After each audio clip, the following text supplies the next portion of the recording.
Real দেখলেই জ্বলে ওঠে বার্সেলোনা, সেটা হোক রিয়াল মাদ্রিদ কিংবা অন্য কোনো রিয়াল। এবারের মৌসুমে লা লিগায় যত রিয়ালের সাথে মুখোমুখি হচ্ছে বার্সেলোনা, সব ম্যাচেই যেন দুর্দান্ত এক বার্সাকে দেখেছে সবাই। এবার তার ব্যতিক্রম হয়নি। রিয়াল সোসিয়েদাদকে উড়িয়ে দিয়ে পয়েন্ট তালিকার শীর্ষ জায়গাটায় বসলো কাতালানরা। হয়তো লা লিগার শিরোপার দিকেই আগাচ্ছে তারা। রিয়াল দেখলেই তেতে ওঠা ও বার্সার লা লিগার শীর্ষস্থান নিয়ে বাকি অংশ থাকছে রিপোর্টে। শব্দটা বার্সেলোনার চিরপ্রতিদ্বন্দ্বীর নামের একাংশ, তাই যেন এই শব্দটা দেখলেই বার্সেলোনা তেতে ওঠে বেশ করে। অন্তত এই মৌসুমে তো বটেই, দলটার ট্র্যাক রেকর্ড কিন্তু সেটাই বলছে। চলতি মৌসুমে রিয়াল দেখলেই বার্সার ছিঁড়ে খুঁড়ে ফেলার তীব্র বাসনার দেখা মেলে। তারই ধারাবাহিকতা তারা ধরে রাখলো রোববার রাতেও রিয়াল সোসিয়েদাদকে 4-0 গোলে উড়িয়ে দিয়ে লা লিগার শীর্ষস্থানটাও এককভাবে দখল করে নিয়েছে কোচ হান্সি ফ্লিকের শিষ্যরা। রিয়াল দেখলেই বার্সার জ্বলে ওঠার শুরু আগস্টে। সেই মাসের শেষ দিনে রিয়াল ভায়াদোলিদকে দলটা উড়িয়ে দিয়েছিল 7-0 গোলে। এরপর অক্টোবরে রিয়াল মাদ্রিদকে তাদেরই মাঠে 4-0 গোলে হারায় ফ্লিকের দল। মাঝের দুবার রিয়াল নামের দলের বিপক্ষে অবশ্য হোঁচট খেয়েছে বার্সা।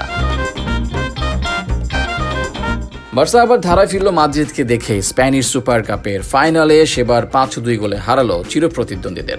এর ঠিক পরের ম্যাচে, যাতে করে আগের মাসে তাদের মাঠে লিগ ম্যাচে ড্র করে পয়েন্ট খোয়ানোর শোধবোধ কিছুটা হলেও করা হয় দলটার।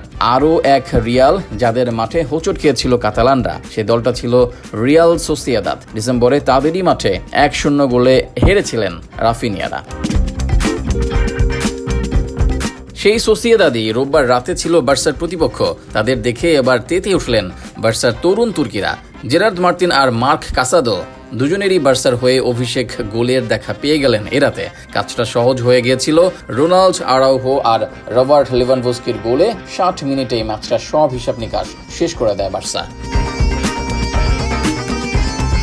বার্সা তার আগের লেগটা যখন সোসিয়েদাদের মাঠে খেলেছিল, সে ম্যাচে গ্যালারির একটা দৃশ্য অন্তর্জালে ছড়িয়ে পড়েছিল বিদ্যুতের বেগে। 33 মিনিটে সেরালদো বেকারের ভবিতব্য জয়সূচক গোলের পর পুরো সোসিয়েদাদের গ্যালারি যখন উল্লাসে মত্ত, তার মাঝে পড়ে গিয়েছিলেন এক বার্সা ভক্ত।